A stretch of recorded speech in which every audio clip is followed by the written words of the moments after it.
Alors, comment modifier une string d'une certaine façon? C'est sûr qu'on a vu la construction des constructions, mais ici on va parler de méthodes spécifiques qui permettent de modifier une string pour construire une autre string. Donc, rappelons d'abord que les strings, contrairement aux listes et aux arrays, sont immutables, donc non modifiables en elles-mêmes. Par contre, on peut modifier une string pour créer une nouvelle string. Par exemple, ici, on a une string avec mon nom, des espaces en avant, en arrière. Vous mettez votre nom, vous. Après ça, on fait un to-lower. Quand on fait un to-lower, on construit, on crée une nouvelle string, mais avec toutes les lettres en minuscules. Si on fait un to-upper, on crée une nouvelle string avec toutes les lettres en majuscules. Et si on fait le nom ici, parce que si on fait non to lower, non to upper, on crée des nouvelles strings. Quand on affiche le nom, ben on obtient ici la string d'origine. Cette string-là n'a pas été modifiée. Okay.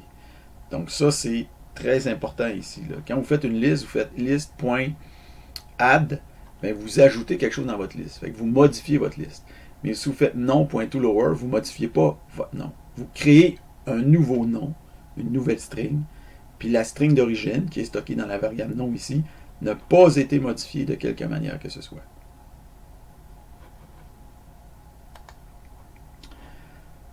Donc maintenant, pour ce qui est de trimer une string, donc trimer une string, c'est enlever les espaces devant et derrière la string. Donc les entrées des utilisateurs, typiquement, doivent généralement être trimées. Donc c'est surtout à ça, c'est surtout dans ce contexte-là que ça va servir. Par exemple, si on fait le nom, on se rappelle que c'est un paquet d'espace avec le nom puis un paquet d'espace à la fin. Si on fait trim end, ben on enlève les espaces à la fin. Si on fait trim start, on enlève les espaces au début. Si on fait trim tout court, on enlève les espaces au début et à la fin. Et bien entendu, encore une fois, le nom, la string qui est stockée dans la variable nom n'a pas encore été modifiée. Donc ça crée toujours des nouvelles strings. Donc moi personnellement, trim end, trim start, je ne me rappelle pas avoir utilisé ça de quelque manière que ce soit. Par contre, trim, ça je l'utilise très souvent. Donc, l'opération inverse de trimer, c'est padder.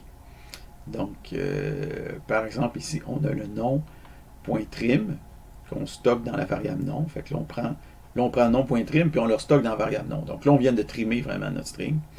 Puis on l'a mis dans la variable nom. Donc, on a remplacé le nom par un autre nom, mais trimé. Et là, on affiche notre nom. Donc là, on a le nom ici. Après ça, on fait pad left. Donc, pad left, ça va rajouter du padding à gauche pour occuper 20 caractères de large ou de long. Donc, on a rajouté des espaces jusqu'à occuper 20 caractères.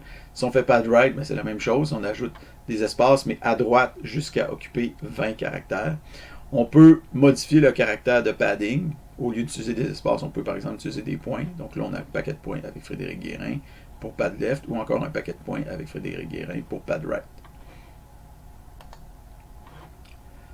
Donc, remplacer. Donc, ces méthodes-là, bon, c'est une de mes préférées. Elle est simple et elle est très puissante. Donc, elle fonctionne avec des caractères, mais aussi avec des strings.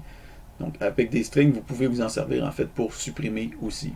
Donc, on a le nom, Frédéric Guérin. Puis, on fait nom.remplacer, E accent aigu, virgule, point. Donc, on remplace toutes les lettres E accent aigu par des points. Voici ce que ça va donner. Donc, Frédéric, ici, met toutes les E accent aigu remplacées par des points. Donc, vous, si vous n'avez pas d'accent aigu, E accent aigu, vous remplacez. Prenez une autre lettre qui est là plusieurs fois dans votre nom, puis vous le remplacez. Maintenant, on pourrait faire aussi des remplacés de E accent aigu par un double underscore. Donc là, ça va donner ce qu'on a ici. Donc, encore une fois, le replace ici a créé une nouvelle string. Donc, on n'a pas remplacé dans le nom. On a créé un nouveau nom dans lequel les E accent aigu ont été remplacés par des points. C'est pour ça qu'ici, on peut encore faire non.replace pour remplacer des accents aigus par des double underscore. Là, on a remplacé une string par une autre string. Et ici, on peut remplacer un accent aigu par la string vide. Ça fait tout simplement éliminer la chaîne de caractères du nom en question. Donc là, on vient d'éliminer tous les accents aigus de mon nom. Insérer et supprimer selon l'indice. Donc, on peut insérer ou supprimer en fonction d'un indice. Donc, par exemple, ici, on a Frédéric Guérin, toujours le nom. Donc, on fait nom.insert, nom.index of espace. Donc, index of espace, c'est l'emplacement du caractère espace ici. Donc, à cet emplacement-là, on va insérer la string espace F majuscule, G majuscule, donc mes initiales, ça va donner Frédéric FG Guérin. On pourrait aussi faire non.remove, non.index of l'espace, donc là, ça va supprimer tout ce qui vient à partir de cet indice-là. Donc là, on vient de supprimer le nom de famille ici pour obtenir juste le prénom. Renverser. Donc pour renverser une string, il faut utiliser l'astuce suivante. Donc on a ici le nom, Frédéric Guérin. Là, on va faire un nom.reverse, puis après ça, on va appliquer un concat dessus, et on va renverser à ce moment-là la string, comme on l'a ici. Donc Frédéric Guérin. Donc reverse, ce qu'il faut savoir, c'est que reverse, à proprement parler, ce n'est pas une méthode de string, mais plutôt une méthode d'extension indirectement applicable au string. Le résultat doit être concaténé. On va reparler un peu plus loin pourquoi c'est comme ça que ça fonctionne.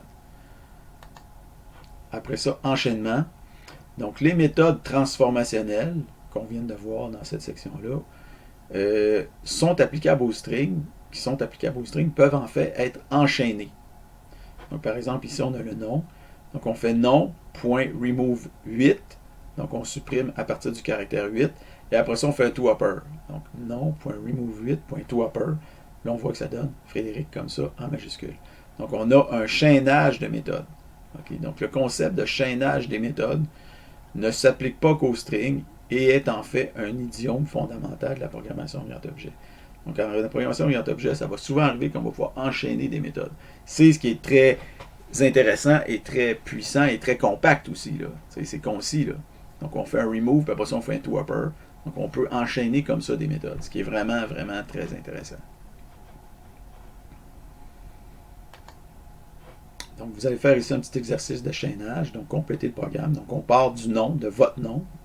Après ça, vous ajoutez des méthodes pour faire en sorte que vous allez ici obtenir le genre de string que vous avez ici. Donc, l'espace a été remplacé par 2 underscores et on a paddé ici avec un paquet de points en avant.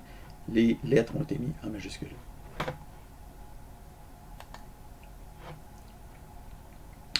Finalement, on a le string builder qui revient dans le décor. Donc, l'objet string builder qu'on a vu précédemment peut aussi être utilisé pour modifier une string.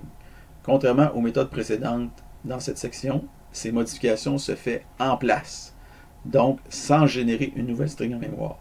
Sauf quand vous allez faire toString à la fin pour récupérer la string que vous avez, construite. Donc, les modifications en place, c'est avantageux pour les strings qui sont longues ou alors si on doit effectuer plusieurs modifications.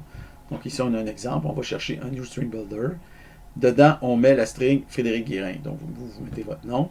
Après ça, on remplace le caractère en position 3 par une étoile. Et après ça, on fait un stringbuilder.toString, puis on voit que ça va donner Frédéric Guérin, puis on a remplacé le D ici par une étoile. Donc, il y a moyen de modifier directement un string builder comme on le ferait dans... En tout cas, c'est ça. Donc, c'est assez intéressant. Donc, vous avez ici un petit exercice string builder. Donc, à l'aide d'un string builder, insérez vos initiales entre votre nom et votre prénom. Vous pouvez continuer. En fait, vous pouvez faire comme si c'était la suite de l'exemple de la diapo précédente. Donc, ici, c'est ça, j'ai créé mon nouveau string builder. Mais vous n'êtes pas obligé de créer un nouveau string builder si vous voulez. Vous avez juste à faire SB, faire ce qu'il faut ici. Et normalement, ici, c'est ça. Donc, on voit que j'ai inséré le FG ici entre mon prénom et mon nom de famille. Donc, vous allez faire la même chose pour votre nom. Donc, en résumé, on a vu comment transformer des strings et on peut le faire, on peut en fait modifier la case avec toUpper et toLower. On peut trimer avec trim, trim left, trim right. On peut padder avec pad left, pad right. On peut remplacer ou éliminer toutes les occurrences avec replace. On peut insérer ou enlever selon un indice avec insert et remove. On peut renverser avec reverse et concat. On peut enchaîner les transformations. Et une nouvelle string est créée dans la mémoire de l'ordinateur à chaque transformation. Là, j'ai oublié de mettre string builder. Donc, string builder peut aussi être utilisé pour modifier. Mais à ce moment-là, c'est une modification en place.